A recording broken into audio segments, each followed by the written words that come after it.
آج ہم کتاب اربعین نبوی سے حدیث نمبر 10 پڑھنے جا رہے ہیں۔ یہ حدیث ایک حدیث قدسی ہے، مطلب اللہ تعالیٰ کے الفاظ نبی اکرم صلی اللہ علیہ وآلہ وسلم کی زبان سے۔ آپ صلی اللہ علیہ وآلہ وسلم نے اس چیز میں فرمایا کہ اللہ تعالیٰ پاک ہے اور پاک چیزوں کو قبول کرتا ہے۔ اللہ تعالیٰ نے اہل ایمان کو بھی وہی حکم دیا ہے جو اپنے رسولوں کو حکم دیا ہے۔ چنانچہ اللہ تعالیٰ نے فرمایا یا ایھا الرسول کلوا من الطیبات واعملوا صالحا، اے اللہ کے رسول کھاؤ پاک چیزوں میں سے اور اچھے اعمال کرو۔ اور اللہ تعالیٰ نے اہل ایمان کو فرمایا اے ایمان والو، ہم نے جو پاکیزہ چیزیں تمہیں دی ہے ان میں سے کھاؤ۔ اس کے بعد آپ صلی اللہ علیہ وآلہ وسلم نے اس شخص کا ذکر کیا جو ایک طویل سفر کر کے آتا ہے، اس کا جسم اور اس کا لباس گرد و غبار سے بھرا ہوتا ہے، اور وہ آگے صدا لگاتا ہے یا رب یا رب، لیکن اس کی حالت ایسی ہے کہ اس کا کھانا، اس کا پینا، اس کا لباس، اس کی غذا، یہ سب حرام کا ہے، تو اس کی دعا کیوں کر قبول ہوگی؟ یہ حدیث اس لحاظ سے بہت اہم ہے کہ اللہ تعالیٰ اس میں خود آپ سے بات کر رہے ہیں، خود آپ کو کہہ رہے ہیں کہ بھائی تمہاری دعا کب قبول ہوگی، تم نے کیا عمل کرنا ہے، اہل ایمان کو کیا حکم ہے اور رسولوں کو کیا حکم ہے۔ اور اللہ کے رسول صلی اللہ علیہ وآلہ وسلم نے اس میں صاف وضاحت کر دی ہے کہ جو حکم ہمیں ہوا ہے وہی اہل ایمان کو ہوا ہے۔ مطلب یہ نہیں ہے کہ رسولوں کو ڈیفرنٹ حکم ہو رہا ہے اور اہل ایمان کو ڈیفرنٹ حکم ہو رہا ہے۔ یہاں پہ ایک چیز واضح ہونا چاہیے کہ حدیث میں آپ کو ایک تقویٰ کا معیار نظر آ رہا ہے۔ تقویٰ کا معیار کیا مطلب کہ انسان نے یہ سمجھ لیا ہے کہ جو انسان 5 وقت کی نمازیں پڑھ رہا ہے، اچھے سے روزے رکھ رہا ہے، حج کر کے آتا ہے، عمرے کر کے آتا ہے، وہ بڑا متقی اور پرہیزگار ہے۔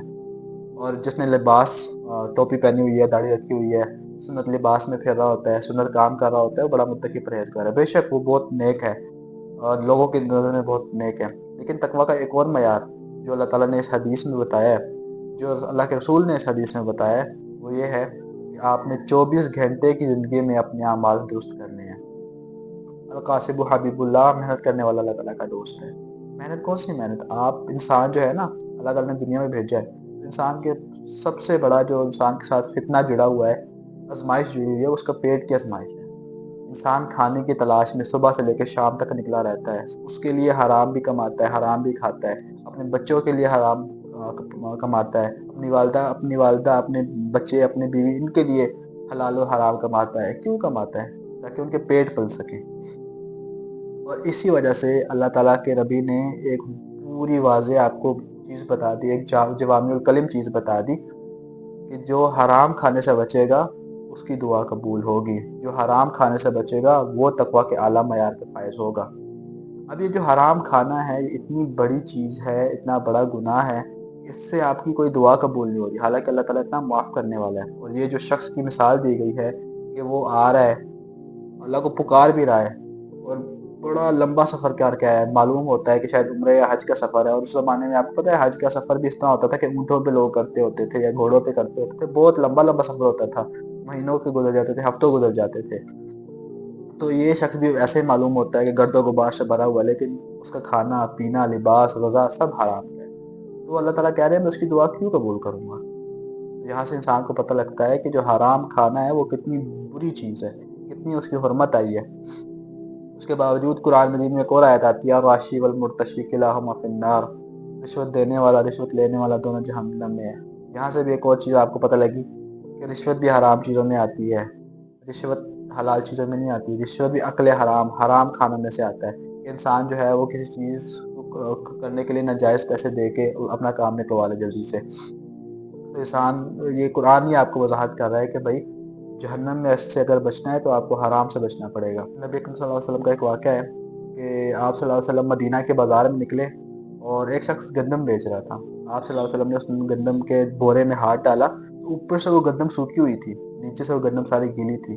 اب گیلی گندم سے کیا ہوتا ہے، جب آپ ناپ تول کرتے ہو نا تو گیلی چیز جو ہوتی ہے وہ بھاری ہوتی ہے، سوکھی چیز تھوڑی ہلکی ہوتی ہے، تو وہ وزن میں، ناپ تول میں کمی بیشی کر رہا تھا۔ تو آپ صلی اللہ علیہ وسلم نے فرمایا کہ جو شخص اس طرح کے کام کرے گا وہ ہم میں سے نہیں، جو شخص ناپ تول میں کمی کرے گا وہ ہم میں سے نہیں۔ اور اکثر نا لوگ یہ چیزیں سوچ بھی رہے ہوتے ہیں کہ اللہ تعالیٰ ہماری دعائیں کیوں نہیں قبول کر رہا، ہم تو 5 وقت کی نماز پڑھتے ہیں، ہم تو روزے رکھتے ہیں، ہم تو زکوٰۃ خیرات کرتے ہیں، لیکن ان کا یہ نہیں پتہ ہوتا کہ وہ جو زکوٰۃ خیرات کر رہے ہیں وہ پیسے کہاں سے آ رہے ہیں۔ بہت سارے ایسے لوگ ہیں جو حرام کما رہے ہیں اور کہتے ہیں کہ ہم اپنے حرام کو حلال کر لیں گے زکوٰۃ و خیرات کر کے۔ بہت سارے ایسے لوگ ہیں جو کہتے ہیں کہ ہماری مجبوری ہے حرام کھانا، کھائے بغیر، حرام لیے بغیر ہمارا پیٹ نہیں پلتا، زندگی نہیں گزرتی۔ تو اس میں آپ کو بہترین مثال آپ صلی اللہ علیہ وآلہ وسلم کی ملے گی کہ وہ رحمت للعالمین ہیں، ایسے نبی ہیں جو اگر صرف ایک اشارہ کرتے تو پورا احد پہاڑ سونے کا بن جاتا، لیکن انہوں نے 2 2 3 3 دن کے فاقے گزارے ہیں، کھجوریں کھا کے دودھ پی کے گزارا کیا ہے۔ تو اگر وہ جو دنیا کے سب سے زیادہ عظیم انسان ہیں، رحمت للعالمین ہیں، جن کے پیچھے ہم لگے ہوئے ہیں کہ وہ ہماری شفاعت کریں گے، جنت کے دروازے جو انہیں ہمارے لیے کھولنے ہیں، وہ اگر اس طرح گزارا کر سکتے ہیں تو ہماری کیا مجال ہے کہ ہم کہیں کہ ہمارا حرام کھائے بغیر پیٹ نہیں بھرتا، حرام کھائے بغیر ہم جو ہے وہ زندہ نہیں رہ سکتے، یہ حرام جو ہے کمائی ہمارا پیٹ پال رہی ہے، ہمارے بچوں کا پیٹ پال رہی ہے، میرے بچے مر جائیں گے اگر حرام۔ انسان کو ان چیزوں کی فکر کرنی چاہیے۔ جو مومن ہے، جس کو واقعی میں فکر ہے، جس کے دل میں ایمان ہے، وہ حرام کبھی نہیں کھائے گا۔